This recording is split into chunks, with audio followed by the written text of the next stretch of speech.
This Women's History Month, we're challenging expectations and taking a look at what JPMorgan Chase has done over time to elevate, support, and empower women. Let's bring in Sam Saperstein, head of Women on the Move, and Rachel Moskowitz, the director of the firm's corporate history program. Thank you both for being here today. Thank you so much, Christina. Thanks for having us. Sam, let's start with you. As head of Women on the Move, explain what JPMorgan Chase is doing to empower women both in their professional and personal lives. So, for the last 3 years, our Women on the Move program has really focused on three different areas. One is helping women in business, and that includes women who have small businesses, all the way up to women who are running large public companies. The second area is helping women with their financial health. We really want to educate women of all ages and girls, especially, so they can grow into very financially stable adults. And the last area we focus on is our employees, making sure that JP Morgan Chase attracts women to the firm, retains women to the firm, and gets more women into senior level roles. And really, all these areas became even more important over the last year during the crisis. In particular, we saw with small business owners that we really needed to focus efforts on making sure they could sustain their businesses and that their businesses could be in a position to thrive when we got through this.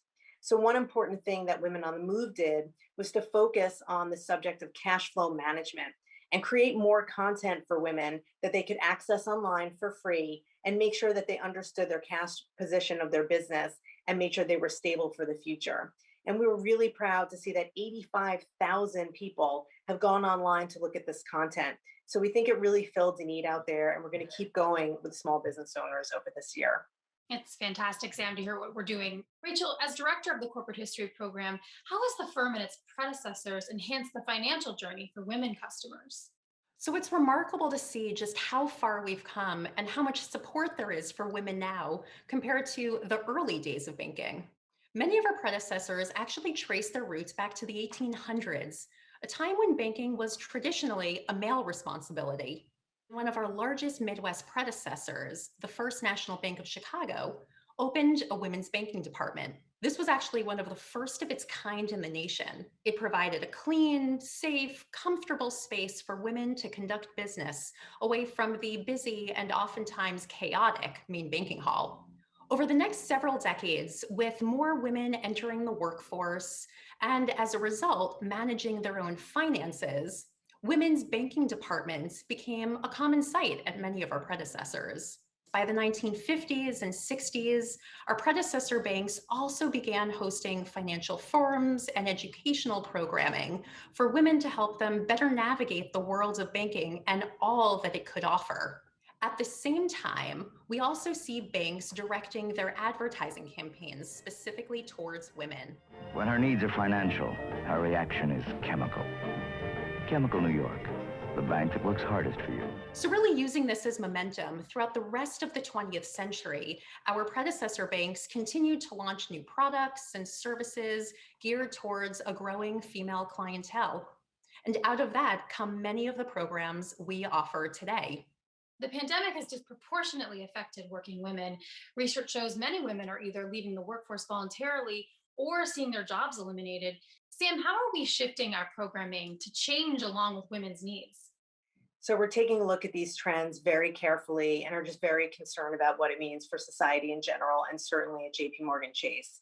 The good news is we have not seen higher attrition rates for women over the past year. They've been pretty stable relative to what they've been in the past. But we know that many women are still feeling enormous stress and pressure as they take care of working still, perhaps homeschooling children, and taking care of all their other responsibilities.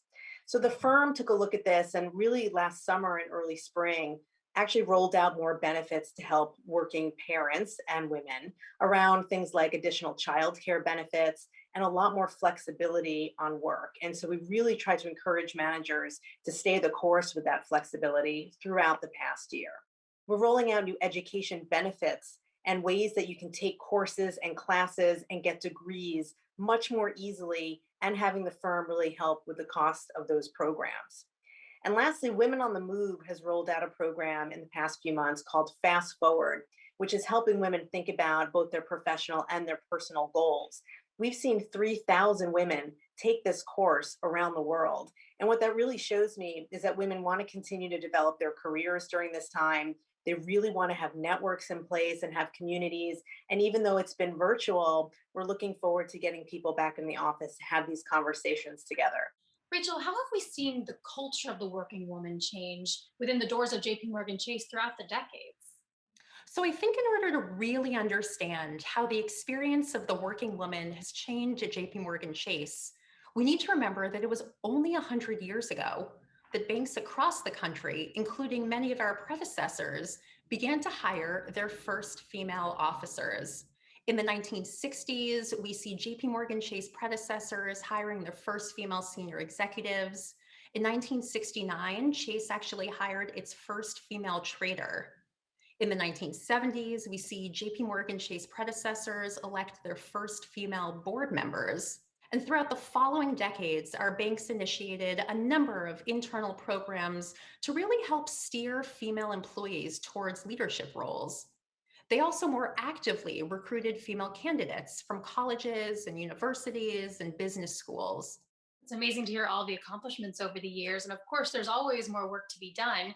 So, what do you both hope the biggest takeaway is this Women's History Month and into the future? Sam, let's start with you. So I really hope that we take a look at the numbers of the women dropping out of the workforce and we take them very seriously and we act with urgency. And we really need to get those who have left back in as soon as possible.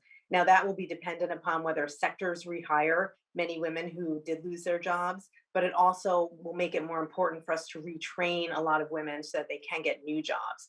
So I'm hoping we stay very focused on this issue, not just about the job perspective, but also about the caregiving responsibilities that women have, because of course, those responsibilities have a lot to do with whether women can work and can get back to work. So I hope the momentum we're starting to see around caregiving can also be matched with just having more jobs come back online for women. And Rachel? So I know this seems to be the theme of my responses, but I do think it's just so critical for us to remember how far we've come. 100 years ago, our banks were just beginning to hire their first female officers. And now we have female CEOs of lines of business. There will always be more to do and always room for improvement. But I think it's so important for us to take a step back and really take pride in what we've accomplished so far, and then be able to use that as motivation going forward. Well, thank you both so much for joining me today to celebrate Women's History Month. Have a great rest of the month. It was great to chat with you here. Loved being here and talking with both of you.